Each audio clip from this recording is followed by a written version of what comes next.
Morning. Good morning sir. Tiffin చేశారా? Right, very good. So today we are discussing about cross functional departments in pharmaceutical industry. అంటే ఒక pharmaceutical ఇండస్ట్రీలో ఒక medicinal products తయారు చేసేటువంటి ఆర్గనైజేషన్లో కంపెనీలో ఉన్నటువంటి ఫంక్షన్స్ ఏముంటాయి, అందులో ఉండవలసినటువంటి డిపార్ట్మెంట్స్ ఏంటి అని వాటి గురించి మనం డిస్కస్ చేస్తుంది.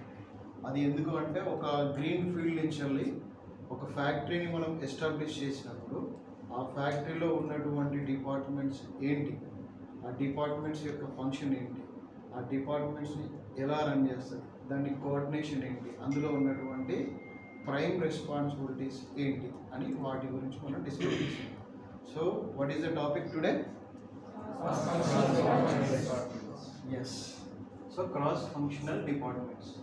క్రాస్ ఫంక్షనల్ డిపార్ట్మెంట్స్ ఈ మూడింటిని సపరేట్గా చదవండి.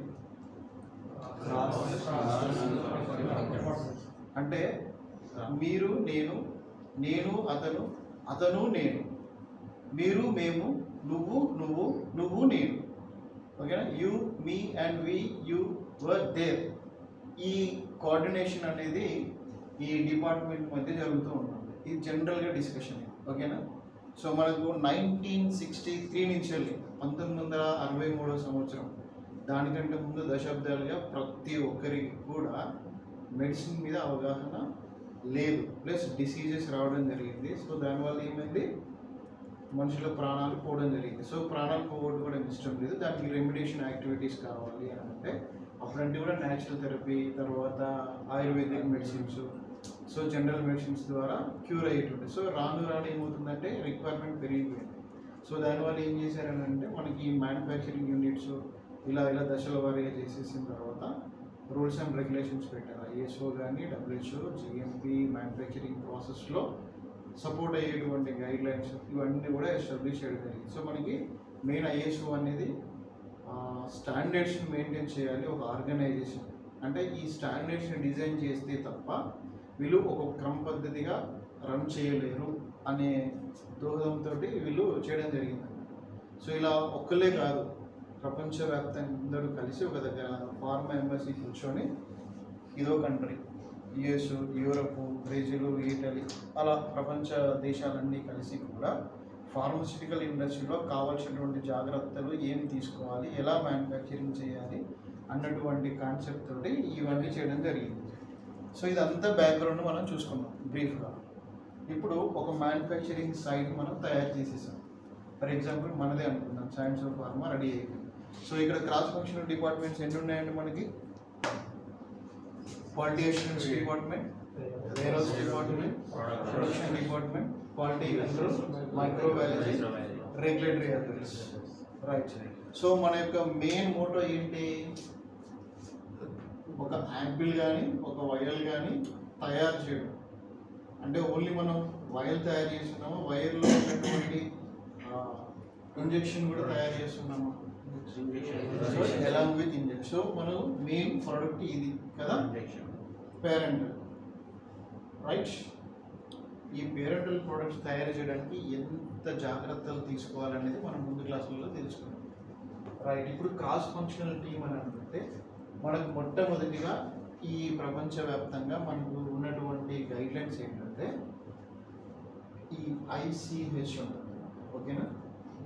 Quality, safety, efficacy, multi disciplinary guidelines అనేది డివైడ్ చేశారు. సో ఇక్కడ క్వాలిటీ అని అంటే ప్రోడక్ట్ను తయారు చేసేటప్పుడు what are the quality aspects, what are the quality elements we need to maintain. అంటే ఏవైతే నాణ్యత ప్రమాణాలు మనము పాటించాల్సినటువంటి రూల్స్ రెగ్యులేషన్స్ అనేది ఈ క్వాలిటీ అష్యూరెన్స్, ఈ క్వాలిటీ సెక్షన్లో వస్తాయి. ఇవి ఆల్మోస్ట్ ఒక అబౌట్ 14 వరకు. తర్వాత safety. So human beings safety ఏంటి, మ్యానుఫ్యాక్చరింగ్ తయారు చేసేటప్పుడు మనం పాటించవలసినటువంటి సేఫ్టీ నామ్స్ ఏంటి. తర్వాత efficacy, effectiveness of the product అనేది ఈ గైడ్ లైన్స్ మనకి ఇస్తాం. ఇది వచ్చేసి మల్టీ డిసిప్లినరీ గైడ్ లైన్స్. ఇవి ఏంటంటే మల్టిపుల్ అని అంటే అడిషనల్. ఇవి తయారు చేస్తూ ఉన్నప్పుడు మనకు అదనంగా ఉండేటువంటి ప్రమాదాలు కానీ అందులో ఉన్నటువంటి వాటిని ఏ విధంగా జాగ్రత్త తీసుకోవాలి, వాటిని ఎలా రన్ చేయాలి, వాటిని ఎట్లా ప్రొడక్షన్ చేయాలనేది ఇది గైడ్ చేస్తుంది. సో అది ప్రాముఖ్యంగా మనం తెలుసుకోవాల్సింది అంటే M7 గైడ్ లైన్ ఒకటి ఉంటుంది. ఇది ఏంటంటే ఇది స్పెసిఫిక్ ఎందుకు చెప్తున్నానంటే ఇప్పుడు జీనోటాక్సిక్ ఇంప్యూరిటీస్ కానీ, నైట్రోసోమైన్ ఇంప్యూరిటీస్ కానీ, ఎలిమెంటల్ ఇంప్యూరిటీస్ కానీ ప్రజెంట్ సినారియోలో ఎక్కువగా జరుగుతుంది. ఇలాంటి ఇంప్యూరిటీస్ ఉండడం వల్ల మన ప్రోడక్ట్లో అడిషనల్ ఇంప్యూరిటీస్ ఉన్నట్లయితే సైడ్ ఎఫెక్ట్స్ వచ్చే ఛాన్సెస్ ఉంటాయి. సో ఇవి మన బాడీలో ఉన్నటువంటి డిఎన్ఏ ఏదైతే ఉంటుందో ఈ డిఎన్ఏలో రియాక్షన్ జరిగి సైడ్ ఎఫెక్ట్స్ జరుగుతుంటుంది. కాబట్టి ఈ సైడ్ ఎఫెక్ట్స్ జరగకుండా ఉండాలి అంటే ఈ గైడ్ లైన్ ప్రకారంగా మనం చేసేటువంటి ప్రోడక్ట్లో ఎలాంటి జాగ్రత్తలు తీసుకోవాలి, ఏ ప్రాసెస్లో ఏ టైప్ ఆఫ్ ఎలిమెంట్స్ వస్తుంది, ఏ స్టెప్లో మనకి ఎక్కడ ఛాన్సెస్ ఆఫ్ కంటామినేషన్ అవుతుంది, ఎక్కడ మనం రిస్క్ ఉంటుంది, అక్కడ ఎట్లా కంట్రోల్ చేయాలనేది ఇది కొంచెం మనకు హెల్ప్ చేస్తుంది అసెస్మెంట్ చేయడానికి. ఇది బ్రీఫ్గా చెప్తున్నాం. ఇప్పుడు మనకు మ్యానుఫ్యాక్చరింగ్ సైట్లో మొట్టమొదటిగా తెలుసుకోవాల్సినటువంటి ముఖ్యమైన విషయం ఏంటంటే రెగ్యులేటరీ అఫైర్స్. రెగ్యులేటరీ అఫైర్స్ ఏంటంటే ఫర్ ఎగ్జాంపుల్ మనకి ఒక ట్రావెల్ చేయాలంటే రహదారి ఉంటుంది, రోడ్స్ అండ్ బిల్డింగ్స్, తర్వాత ట్రాన్స్పోర్టేషన్ అంటే ఒక దిశ నిర్దేశాన్ని నిర్వర్తించేటువంటిది ఏంటిది రోడ్డు అంటే రూట్ మ్యాప్. ఒక మ్యానుఫ్యాక్చరింగ్ చేయాలి, ఒక ప్రోడక్ట్ బయటకు తీయాలంటే RA రెగ్యులేటరీ అఫైర్స్. ఈ రెగ్యులేటరీ అఫైర్స్ వాళ్ళు ఏం చేస్తున్నారంటే with help of this all pharmaceutical guide lines they made one rules and regulations. ఆ రూల్స్ అండ్ రెగ్యులేషన్ ప్రకారంగానే మీరు ఒక ఫ్యాక్టరీని ఎస్టాబ్లిష్ చేయాలి. That is called schedule M. ఓకేనా? ఈ షెడ్యూల్ M ప్రకారంగా ఏరియా ఎంత ఉండాలి, ఇన్ని డిపార్ట్మెంట్స్ ఉండాలి, ఈ రిక్వైర్మెంట్స్ ఉండాలి అనేది ఈ షెడ్యూల్ Mలో ఆల్మోస్ట్ ఒక 30+ సెక్షన్స్ ఉంటాయి. ఆ సెక్షన్స్ ప్రకారంగా డిపార్ట్మెంట్స్ను డివైడ్ చేసేసి పెట్టడం జరిగింది. క్లియర్? ఈ గ్రూప్ ఆఫ్ ఇన్ఫర్మేషన్ తీసుకొని రూల్స్ అండ్ రెగ్యులేషన్స్ ఫామ్ చేస్తారు. ఇప్పుడు ఒక మాలిక్యూల్ తయారు చేసి మ్యానుఫ్యాక్చరింగ్ చేసే ప్రాసెస్లో మీరు పాటించవలసినటువంటి జాగ్రత్తలు ఏంటి అనేది ఇక్కడ రివీల్ అవుతాయి. ఇక్కడ నుంచి వెళ్ళి నా డైరెక్షన్ ఎక్కడికి వెళ్తుంది అని అంటే ఒక సైట్లో ఉన్నటువంటి క్వాలిటీ అష్యూరెన్స్ డిపార్ట్మెంట్ వాళ్ళకి కమ్యూనికేషన్ జరుగుతుంది. రైట్? ఈ కమ్యూనికేషన్ జరిగేటప్పుడు అది DSP ఫార్మకోపియల్ కావచ్చు, European IP Indian pharmaceuticals and European EP for example. అలా చైనా, జపాన్, బ్రెజిల్ వీటికి సంబంధించిన ఫార్మకోపియల్లో మోనోగ్రాఫ్స్ ఉంటుంది. ఈ మోనోగ్రాఫ్లో మనం తయారు చేసేటువంటి మాలిక్యూల్ యొక్క టెస్ట్లు, స్పెసిఫికేషన్స్, ఇంప్యూరిటీ ప్రొఫైల్స్ అన్ని కూడా భద్రపరిచి ఉంటాయి. ఇందులో నుంచి తీసుకొని మనం చేసేటువంటి ప్రోడక్ట్ ఒకవేళ మోనోగ్రాఫ్ అయితే దాంట్లో ఉన్నటువంటి స్పెసిఫికేషన్కు అనుగుణంగా ఎండ్ ఆఫ్ ది ప్రోడక్ట్ రావాలి అనేది మోటో. ఇది రూల్స్ అండ్ రెగ్యులేషన్స్. ఇది ఎండ్ ఆఫ్ ది ప్రోడక్ట్ రావాలి అని ఎవరికి ఇన్స్ట్రక్షన్ వస్తుంది ఇక్కడికి? సో ఒక మనిషిలో ఉన్నటువంటి ఫంక్షన్స్ హెడ్ డైరెక్ట్ చేస్తుంది. హార్ట్ ప్రొడక్షన్ లాగా పనిచేస్తుంది. The kidneys of human beings are QC and microbiology. So ఒక మనిషి జాగ్రత్తగా ఉండాలి, హెల్తీగా ఉండాలి, హ్యాపీగా ఉండాలి అంటే ఆల్ ఫంక్షన్స్ అనేది కూడా జాగ్రత్తగా జరగాలి. రైట్? సో ఇక్కడ లివర్ అనేది మనకు ఫంక్షన్ జరుగుతుంది. సో ఇది filtration. So nothing but safety. ఇది కనుక ఫిల్టర్ చేయకపోతే టాక్సిసిటీ తగ్గించకపోతే ప్రమాదాలు జరిగే ఛాన్స్ ఉంటాయి బాడీ. రైట్? ఈ విధంగానే ఇక్కడ మనకి ఇచ్చినటువంటి డైరెక్షన్ వల్ల మనకు ఏ రోజులో మెటీరియల్ తీసుకొచ్చి ఏ విధంగా స్టోర్ చేయాలి, స్టోర్ చేసినటువంటి మెటీరియల్ను టెస్ట్ చేసిన తర్వాత ప్రొడక్షన్లోకి పంపించాలి. ప్రొడక్షన్లో ప్రాసెస్ జరుగుతుంది. ప్రొడక్షన్లో ప్రాసెస్ జరుగుతున్నప్పుడు మీరు ఇన్ ప్రాసెస్ కానీ టెస్ట్లు అనేది క్వాలిటీ కంట్రోల్ జరుగుతూ ఉంటుంది. దాంతోపాటు మీన్వేల్గా మైక్రోబయాలజీ డిపార్ట్మెంట్లో మైక్రోబయాలజీ చూస్తుంటారు. దీనికి సంబంధించినటువంటి సపోర్టింగ్ డిపార్ట్మెంట్స్ యూటిలిటీస్ ఉంటాయి. రైట్? ఈ యూటిలిటీస్ ఏంటంటే water system, AHU, nitrogen gases, air compressor, ఓకేనా, బాయిలర్, ఈ సంబంధించినటువంటి యూటిలిటీస్ అంటారు అదనంగా. ఆ తర్వాత ఇక్కడ తయారు చేసినటువంటి medicine quality control microbiology department comply అయిన తర్వాత ఈ quality assurance department cross functional team అన్నిటికి కూడా క్రాస్ చెక్ చేస్తూ ఉంటుంది. సో ఎనాలిసిస్ చేసేటప్పుడు క్యూసీలో, మైక్రోబయాలజీ చేసేటప్పుడు మైక్రోబయాలజీలో, ప్రొడక్షన్ చేసేటప్పుడు ఎన్విరాన్మెంట్, ఇవన్నీ ఎలా పాటించాలి, ఎలా రన్ చేయాలి, ఏ విధంగా రూల్స్ అండ్ రెగ్యులేషన్స్ ఉంటాయి. సో ఇప్పుడు యూటిలిటీస్ కనెక్టివిటీ ఉన్న ఏరియా క్లాస్ ఏనా, క్లాస్ బీనా, క్లాస్ సీనా అనేది మనం ఆల్రెడీ ఇంజనీరింగ్ నుంచి క్లాసిఫై చేసి పెట్టుకున్నాము. అది క్లాసిఫైడ్ ఫార్మాజోన్లో మనం వాటిని తయారు చేసుకున్నప్పుడు వాటిని డిఫైన్ చేసి పెట్టుకుంటాం. వాటి యొక్క ఎన్విరాన్మెంటల్ మానిటరింగ్ అది వేరే పెద్ద సబ్జెక్టు, అది మళ్ళీ మాట్లాడుకోవచ్చు. సో ఇదేంటంటే ఈ యూటిలిటీస్ హెల్ప్ వల్ల ఏ రోజులో కానీ ప్రొడక్షన్ డిపార్ట్మెంట్లో, క్వాలిటీ కంట్రోల్ డిపార్ట్మెంట్, మైక్రోబయాలజీ డిపార్ట్మెంట్లో తగినటువంటి జాగ్రత్తలు తీసుకొని వాతావరణాన్ని అనుకూలంగా పెట్టడం జరుగుతుంది. ఇది combination of the set in line with the schedule. So schedule ప్రకారంగా ఒక కంపెనీలో అన్ని డిపార్ట్మెంట్లను తయారు చేయడం జరిగింది. సో దీని గురించి బ్రీఫ్ ఇప్పటివరకు అర్థమైంది కదా. సో ఇప్పుడు మనం స్టార్ట్ చేస్తాం.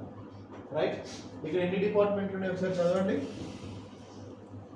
Pharmaco vigilance and clinical rights, environment and health and safety, engineering and maintenance, research and development, technology transfer, production and manufacturing, quality control, వేరోజ్ and supply chain. So ఇవన్నీ కూడా ఫంక్షన్స్ కలిపి చేస్తూ ఉంటాము. ఫంక్షన్స్ అని అంటే ఇక్కడ మన మామూలు ఫంక్షన్ కాదు ఇది. సో ఒక ప్రోడక్ట్ తయారు చేయడానికి ఒక ఫ్రెండ్స్ లాగా లేకపోతే గుడ్ రిలేషన్ లాగా మెయింటైన్ చేసుకుంటూ ఒక బాండ్ చేసుకొని అందరూ కూడా ఒక సెంటర్ పాయింట్ వచ్చేసేయాలి. ఈ రూల్స్ అండ్ రెగ్యులేషన్స్ ఏవైతే ఉంటాయో వీళ్ళ ద్వారా చేయాలి. ఇప్పుడు మనము అసలు వర్కింగ్లోకి వచ్చేద్దాం. వేర్ హౌస్ డిపార్ట్మెంట్లోకి మెటీరియల్ రిసీవ్ అవుతుంది బయట నుంచి. రైట్, ఈ వేర్ హౌస్ డిపార్ట్మెంట్లో మెటీరియల్ని రిసీవ్ చేసుకోవాలి అంటే క్వాలిటీ అష్యూరెన్స్ చేయాల్సినటువంటి బాధ్యత ఏంటంటే ఈ వెండర్ ఎవరైతే ఉన్నారో వాళ్ళని అప్రూవ్ చేసి పెట్టాలి. అప్రూవ్ చేయాలంటే they should qualify the suppliers or vendors. అప్పుడు మాత్రమే వీళ్ళు తీసుకుంటారు. ఇక్కడ నుంచి క్లియర్ సపోర్ట్ చేయాలి.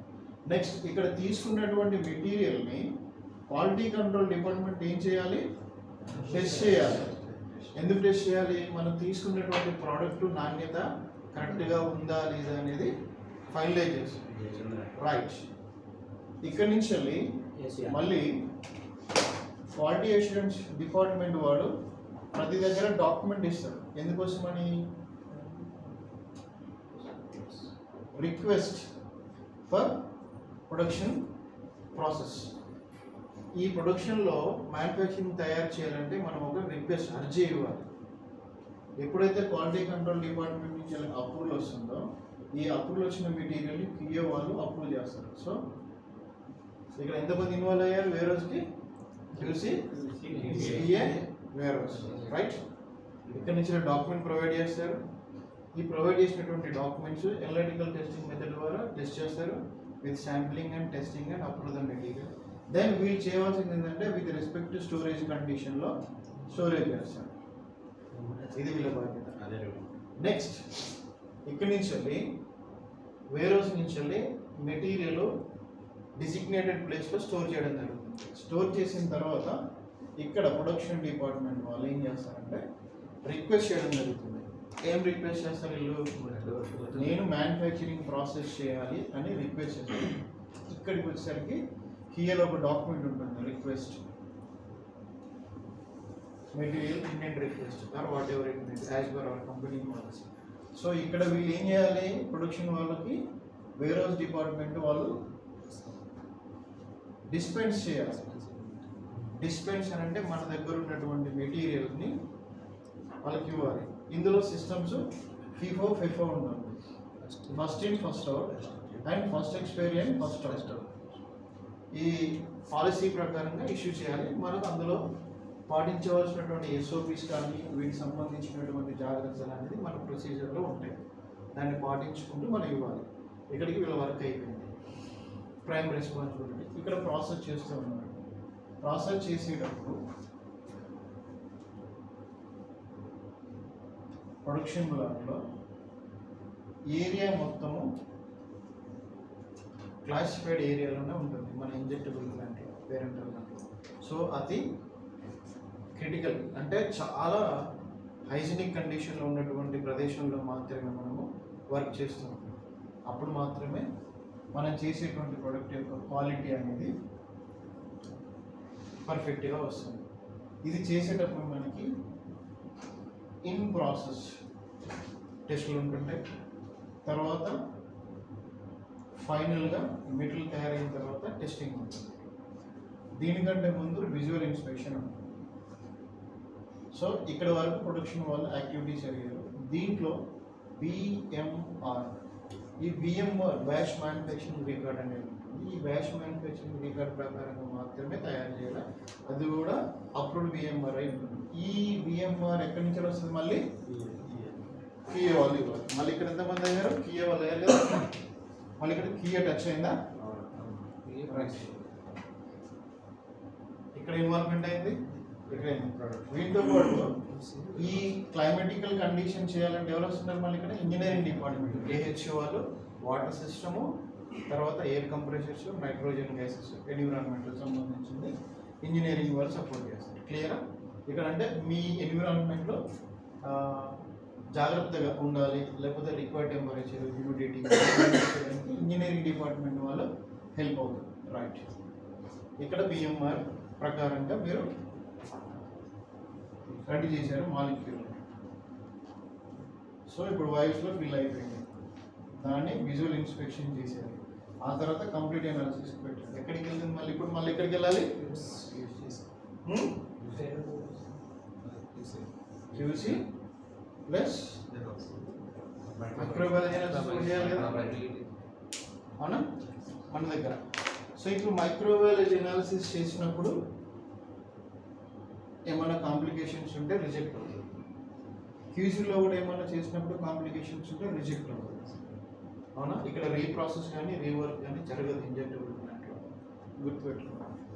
సో ఇక్కడ ఏదైనా ప్రమాదం జరిగిందంటే ఇక్కడతోటి క్లియర్. దాన్ని డిస్కస్ చేయడం కానీ దానికి ఒక ప్రొసీజర్, దానికి ఒక పద్ధతి, అవుట్ ఆఫ్ స్పెసిఫికేషనా లేకపోతే ఇన్సిడెంటా ప్రమాదమా జరుగుతుందని. సో ఇది ఏది జరిగినా కానీ ఇమీడియట్గా ఎవరికి ఇన్ఫార్మ్ చేయాలి? ఇక్కడ వీళ్ళు ఉండాలి. రైట్, ఇది జరిగింది, దీని ఇన్వెస్టిగేషన్, దీన్ని ప్రాపర్ అని చేసేసుకొని క్యూసీలో అయితే క్యూసీలో మోనోగ్రాఫ్ ఉంటే మోనోగ్రాఫ్ ప్రకారం, లేదంటే ఇన్వాజ్ మెథడ్స్ ఉంటే ఇన్వాజ్ మెథడ్ ప్రకారంగా వ్యాలిడేటెడ్ మెథడ్లో మాత్రమే ఎనాలిసిస్ చేసేసి రిజల్ట్ ఇస్తారు. దెన్ ఏంటిగా ఫైనల్గా సర్టిఫికేట్ ఆఫ్ ఎనాలిసిస్, అంటే ఈ ప్రోడక్ట్ని ఈ మోనోగ్రాఫ్ ప్రకారంగా మనం ఎనాలిసిస్ చేసాము. Result is కంప్లైస్ to the specification, whether it is EP, whether it is IP or whatever it may be. For example, we are calling for ESP. ESP monograph ప్రకారంగా specifications అన్ని pass అయిపోయింది. Then go for the stability studies conduct చేసేసి product యొక్క expiry డేట్ను నిర్ధారించడానికి మనము నిర్ణయం తీసుకుంటాం. ఈ తర్వాత స్టెబిలిటీ డిపార్ట్మెంట్ వాళ్ళు సపరేట్గా కండక్ట్ చేస్తుంటారు some requirement according to protocol. మళ్ళీ ఇక్కడ ఎవరు ఇన్వాల్వ్ అవుతారు? మళ్ళీ క్లియర్ ప్లస్ క్యూసీ. అర్థమైందా? ఇప్పటివరకు అయిపోయింది. సో ఇక్కడ తయారు చేసి ఒక సెట్ స్టెబిలిటీకి పంపించేసాము. ఇక్కడ మన దగ్గర మెటీరియల్ ఉంది. చివరి ఆ మెటీరియల్ మళ్ళీ ఎక్కడికి వెళ్తుంది? కంప్లీట్ అయిపోయిన తర్వాత కదా ప్యాకింగ్, ఫైనల్ ప్యాకింగ్ అయిన తర్వాత కంప్లీట్ అయిపోయిన తర్వాత ప్యాకింగ్ చేసిన తర్వాత వేరే రోజు వచ్చింది. వేరే రోజు నుంచి ఎక్కడికి వెళ్తుంది? ఓల్డ్ వైడ్ ఎక్కడికైనా వెళ్ళొచ్చు, డిస్పాచ్ కదా. సో ఇన్ని ఫంక్షన్స్ జరగాలి అని అంటే ఒకరి మధ్యలో ఒకరికి రిలేషన్ ఎలా ఉండాలి? ప్యారలల్గా ఉండాలి. సో మీరు ఇది చేస్తున్నారు, నేను మీకు సపోర్ట్ చేయాలి, మీరు నాకు ఇది చేస్తుంటే మీరు మీకు ఇది సపోర్ట్ చేయాలి. ఈ విధంగా గుడ్ రిలేషన్ మెయింటైన్ చేస్తుంటే ఏమవుతుంది?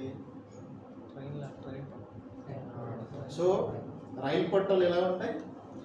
ఒకటి లెఫ్ట్, ఒకటి రైట్. ఇవన్నీ ఎప్పుడు కలవు, కానీ కలిసి నడిపిస్తూ ఉంటాయి. రైట్, బెస్ట్ ఫ్రెండ్స్ ఉంటారు. ఎట్లుంటారు? Best friends. ఆ మిస్టేక్ చేసినా కానీ ఈ టైంకి ఇలా చేసేవాళ్ళే, కానీ నెక్స్ట్ అలా చేయకూడదు అంటే దానికి ఒక రెమెడీ యాక్షన్ కూడా ఇస్తారు.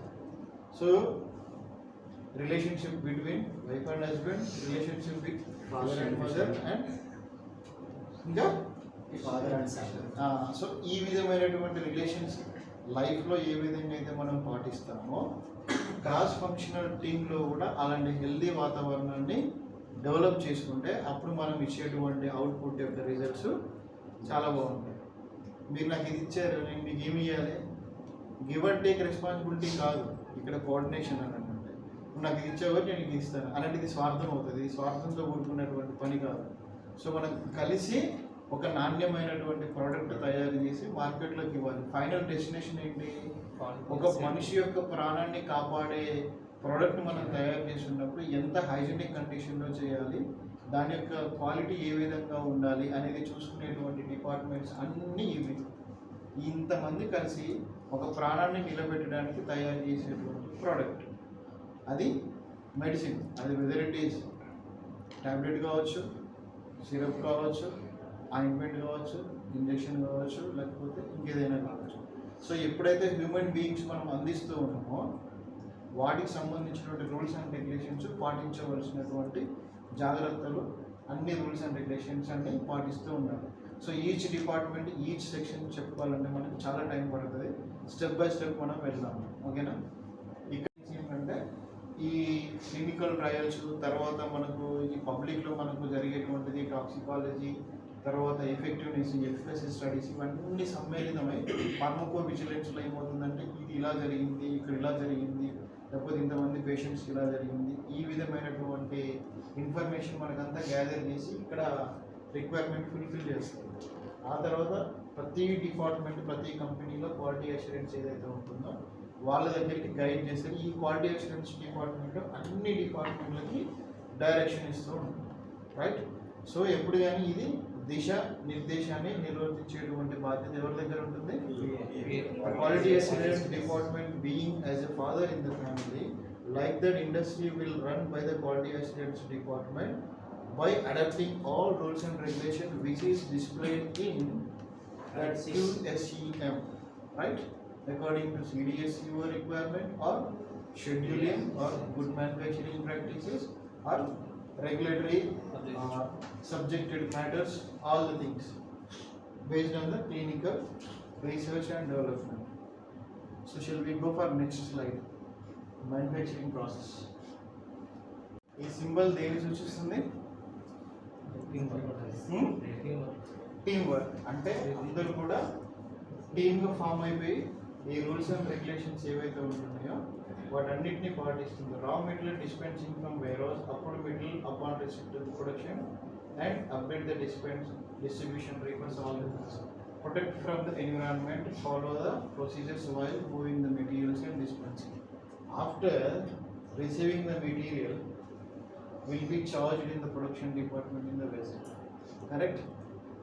After combination or composition of the product, separations or filtration will be takes place with a 0.2 microns. After that material will be stored in holding vessel. ఇక్కడ హోల్డ్ అయిన తర్వాత మెటీరియల్ ఎక్కడికి వెళ్తుంది? క్లాసిఫైడ్ ఏరియాలో filling సెక్షన్లోకి వెళ్తుంది. So filling అయిపోయిన తర్వాత ఏమవుతుంది? స్టాంపరింగ్ అండ్ సీలింగ్ అవుతుంది. సో ట్యాంపరింగ్ అని అంటే మనకి ఆ సీల్స్ని ఏ విధంగా చేయాలంటే, సో టెక్నాలజీ అనేది ప్రాక్టికల్గా చూస్తుంటే మనం వీ కెన్ అడాప్ట్. తర్వాత టెర్మినల్ స్టెరిలైజేషన్. సో మనం ముందు తీసుకున్నప్పుడు ఎంత క్లీనింగ్ హైజీనిక్ ఉంటుంది, ఆఫ్టర్ ప్రొడక్షన్ అయిపోయిన తర్వాత కూడా దాంట్లో ఎలాంటి కంటామినేషన్ లేకుండా టెర్మినల్ స్టెరిలైజేషన్ చేసి విజువల్ ఇన్స్పెక్షన్ చేస్తాం. విజువల్ ఇన్స్పెక్షన్ అయిపోయిన తర్వాత ప్యాకింగ్ అండ్ లేబులింగ్ అవుతుంది మనకి. లేబులింగ్ అయిపోయిన తర్వాత sample alert for the quality control department.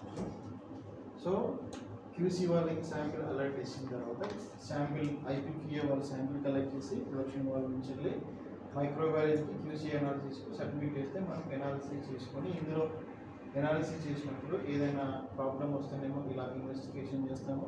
Complaints ఏంటంటే ఆటోమేటిక్గా మెటీరియల్ విల్ బి అప్రూవ్డ్, ఓకేనా? అప్రూవ్ అయిపోయిన తర్వాత బిఎంఆర్కి సంబంధించినటువంటి ఇన్ఫర్మేషన్ గ్యాదర్ చేసి రివ్యూ చేసిన తర్వాత బయటికి మనం మార్కెట్లోకి రిలీజ్ చేయడం జరుగుతుంది. ఏదైనా ప్రాబ్లం వచ్చిందంటే if it is harmful to the human being the batch will be rejected. This is the brief description of cross functional and after that మీరు ఎక్కడైనా వేస్టేజ్ కానీ ఎఫ్లూయెంట్ కానీ జనరేట్ అవుతే it will go for the effluent ETP ప్లాంట్కి వెళ్తుంది. అక్కడ treatment జరిగిన తర్వాత మాత్రమే we can send out it back.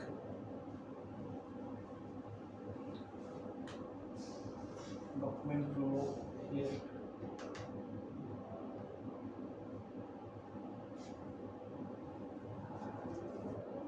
So మనం పనిచేసేటప్పుడు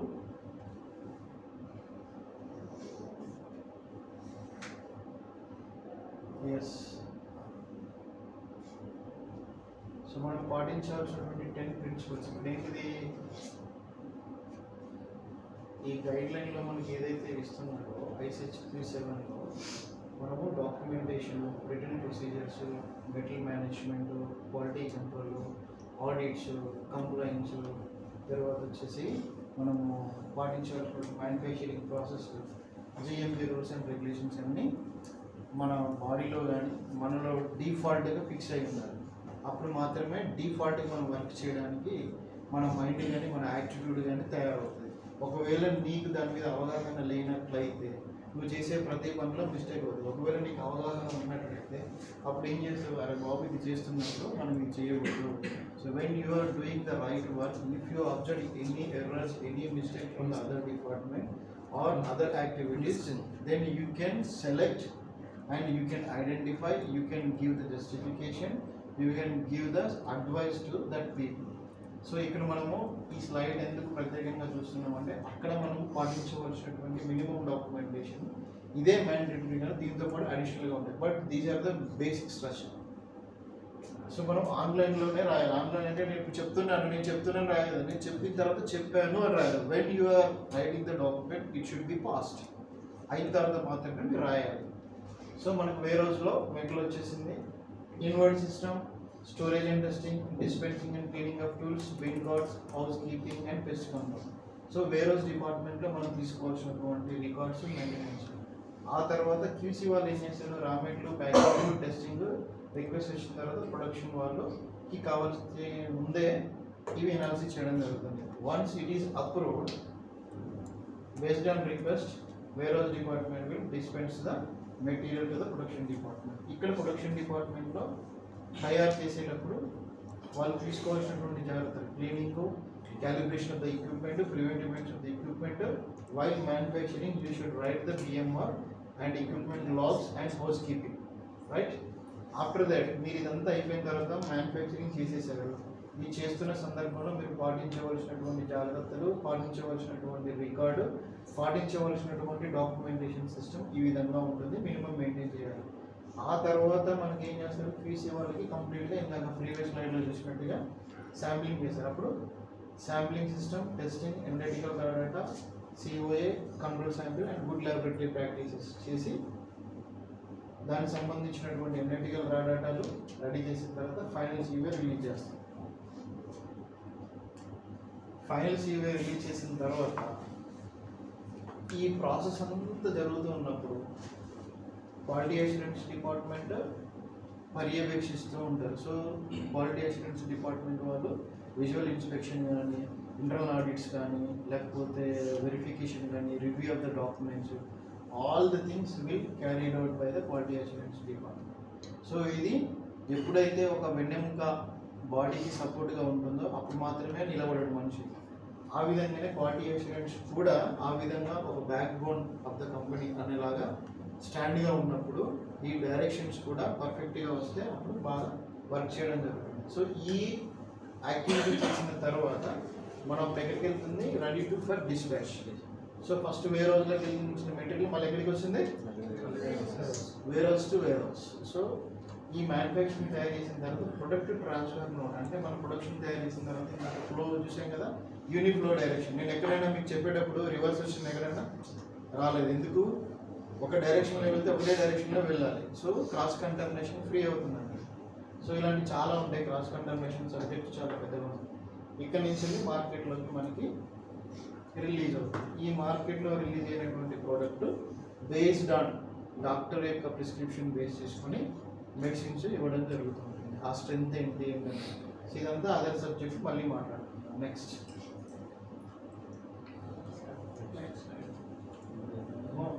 50. Get upside. రైట్. సో ఇదంతా బాగానే ఉంది కదా, ఇప్పుడు వరకు మాట్లాడుకుంది.